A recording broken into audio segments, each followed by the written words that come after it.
This is a traditional Ethiopian coffee ceremony. It's not your quick grab-and-go coffee situation. It's something where you have to sit down and actually enjoy the moment and like savor every bit. And it's not really about the coffee. It's not about how quickly you can get caffeinated. It's more about this social connection. It's more about getting together with people. It's more about friendships. It's more about fostering relationships. I'm headed out on a highly caffeinated journey to check out Seattle's diverse coffee scene. From a traditional Ethiopian coffee ceremony in Pike Place Market to Vietnamese flavors in Little Saigon, the city's famous coffee culture continues to evolve. I'm Rachel Belle, host of Your Last Meal podcast, cookbook author, and longtime journalist. Today on the Nosh, cafes that brew community.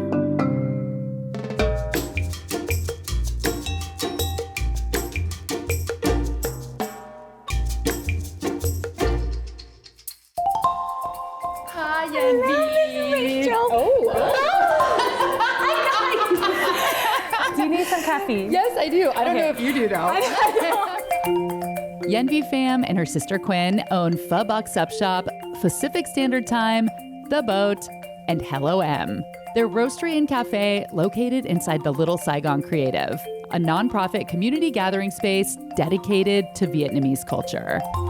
Yenvy dreamed up a menu full of espresso drinks with Vietnamese flavors, like the Cafe Maggie, homemade Maggie seasoning caramel and condensed milk, and the Cafe Choy, caramelized banana, coconut, egg whip, salted peanuts, and banana chips. The Cafe Brulee is a torched egg coffee. The coffee is shipped from a farm in Vietnam and roasted in-house. So Robusta is our main crop source in Vietnam, and we get it from one farm only, direct trade. Robusta has twice the caffeine as any Arabica bean. Wow. So you're so jacked. So what is in the egg cream? How do you make it? It's just egg yolks, Okay. condensed milk, a little vanilla, and then you just whip it until it gets light and fluffy. It's like a Vietnamese cappuccino. Like that's like the foam on Yeah, top. it is a foam on top. It happened during the milk shortage. Oh, Yeah. okay. Ooh, egg cream, he put it out for me. This is it. So you just blend it up. Yeah, so I like things salty. Yeah, me I do too. add salt to this. Yeah, like a salty And sweet. salt and sweet, and then you just have it Ooh. like kind of drizzle on top. It's so luscious. And I like to top it with more coffee, and I like it with soybean powder because it gives it that saltiness.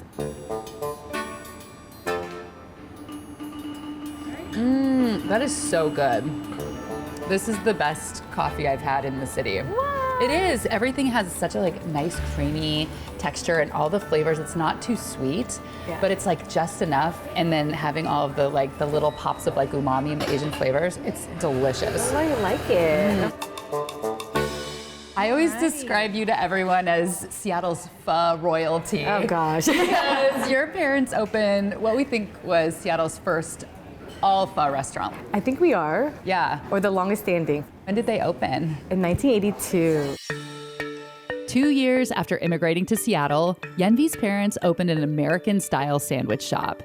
But their Vietnamese friends, craving the comforts of home, begged her mom to put her pho on the menu. Yenvy said when Americans caught wind, there were lines out the door. 4 months after opening, the sub shop became Pho Bok, Seattle's first pho shop that the Pham sisters are still operating today behind the original boat-shaped building that is now home to their restaurant, The Boat. And your parents, did they help other people open pho For restaurants? sure. Well, my parents sponsored over 250 families to Seattle. Wow. Yeah, it was insane. So like my house was always very noisy. So what inspired you to open Hello M? It actually started with a bunch of small business owners in Little Saigon needing representation. Like all of the Asian neighborhoods are always kind of trampled on or ignored because it comes down to power and money. And then in this space, I was like, we need to activate it as a small business. Little Saigon is untapped. It's this idea that we have so much talent here, we have a great community, and we have an identity really rooted in the Vietnamese community. Yeah. So it's kind of like, what is the next phase? Like our parents are retired, the old shops are closing. Yeah. Who's gonna preserve the identity of the Vietnamese community in Seattle? So do you feel like you're kind of doing like Vietnamese Pacific Northwest? I am a Seattleite. I was born at Swedish. how I cook and my flavor profile has definitely been influenced by the Pacific Northwest. So like, one of my favorites is actually the salmon banh mi. Yeah, I just try to captivate the Vietnamese flavor profile into a more modern way of making coffee. Yeah. I want the bean to really be able to express itself. Espresso itself. Espresso itself, thank you.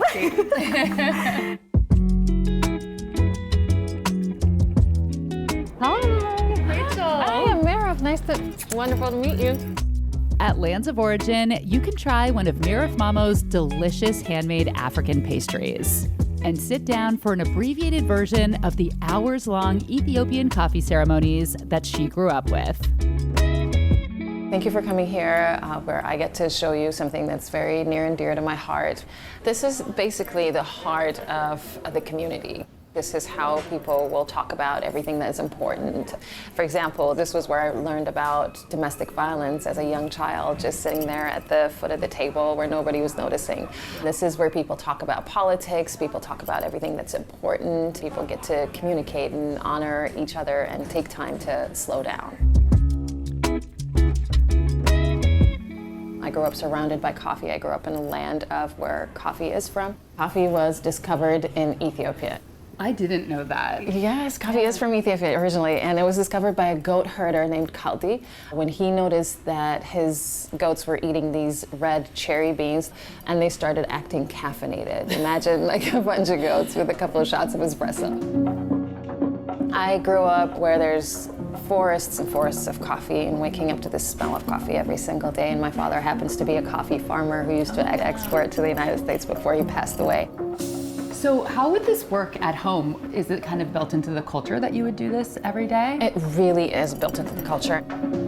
We'll start by roasting the coffee beans, and then we'll grind the coffee beans up, and then we'll put it in this jevana pot.